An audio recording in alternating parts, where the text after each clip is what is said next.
Ավարտվեցին աշխարհի ամենախայտառակ, ամենաբարոյական կողմից անբարոյական կազմակերպված ընտրությունները եւ մեր ժողովուրդը կարելի ասել հերթական անգամ ինձ թվում է դեռ ժամանակավոր, բայց կրեց պարտություն, քանի որ այս իշխանավորները աշխարհին ցույց տվեցին, թե ինչպես չպետք է կազմակերպել ընտրությունները, ամբողջությամբ տապալեցին նախընտրական պրոցեսները, ամբողջությամբ տապալեցին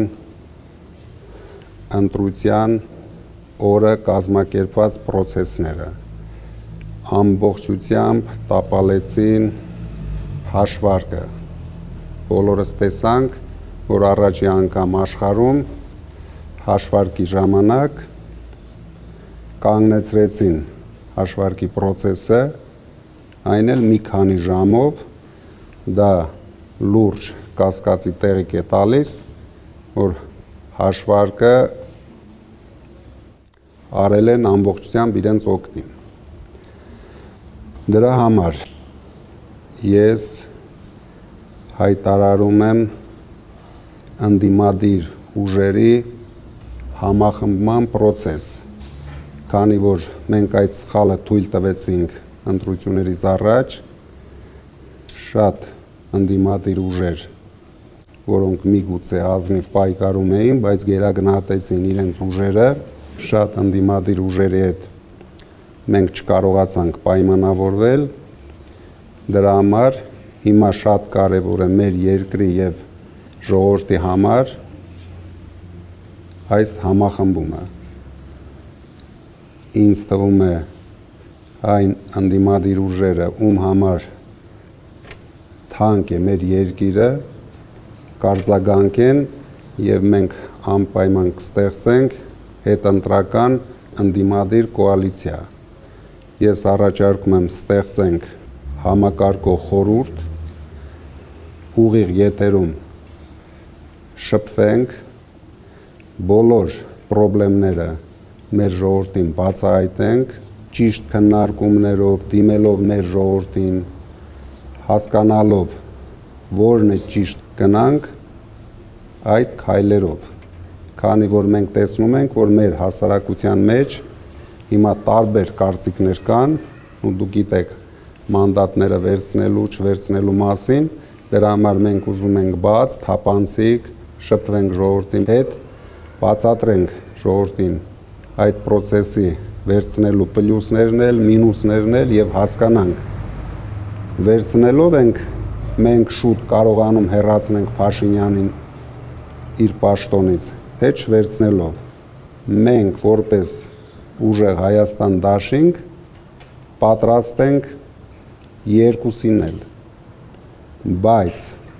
պետք է անենք առավելագույնս ճիշտ քայլեր, որպեսզի հետագայում չտանք հնարավորություն Փաշինյանին միանձնյա կառավարել, միանձնյա ընդունել Ալիևի բոլոր նարատիվները, միանձնյա ընդունել մեր երկրի համար շատ վտանգավոր սահմանադրությունը, քանի որ մենք այնպիսի ջրբաժանի առաջ են կանգնած, կունենանք հաջորդ հնգամյակում Հայաստան, ես նույնիսկ չեմ ասում ուժեղ Հայաստան, ընդհանրապես Հայաստան, թե կունենանք Ադրբեջանի մարզ, Ադրբեջանի մարզպետով, ինչը հիմա մենք ունենք։ Դրա համար մենք հրավիրում ենք համագործակցության բոլոր ընդդիմադիր ուժերին եւ միասին պայքարենք այս ժամանակահատվածում եւ միասին տանենք հաղթանակ։ Ես վստահ եմ հաղթանակը հեռու չէ, հաղթանակը մոտ է, դրա համար պետք է մենք անենք ճիշտ քայլեր։ Մենք ես առաջարկում ենք դիմենք Ամերիկայի Միացյալ Նահանգների ղեկավարությանը, Եվրոպայի շատ պետությունների, կարևոր պետությունների ղեկավարներին, Ռուսաստանի ղեկավարին, Չինաստանի ղեկավարին։ Եվ ես հույսով եմ այս երկրներից մենք կունենանք արձագանք։ Դրա համար հրավիրելու ենք մեր խորհրդին, նույնիսկ առաջին խորհրդին ընդդիմության այդ երկրների եւ շատ այլ երկրների դեսպաններին, միջազգային կառույցների ղեկավարների, որպեսզի իրենք լսեն մեր մտահոգությունները, այս մասով այսքանը։ Եվ ուզում եմ ավելացնեմ, շուտով մենք միասին բոլոր ընդդիմադիր ուժերով կհրավիրենք հանրահավաք, որը ես ցանկանում եմ կոչենք ուժեղ եւ վստահելի հանրահավաք, քանի որ միայն այդ դեպքում մենք կկարողանանք ռեալ մեր ժողովրդի աջակցությունը ստանալ այդ հանրահավաքին։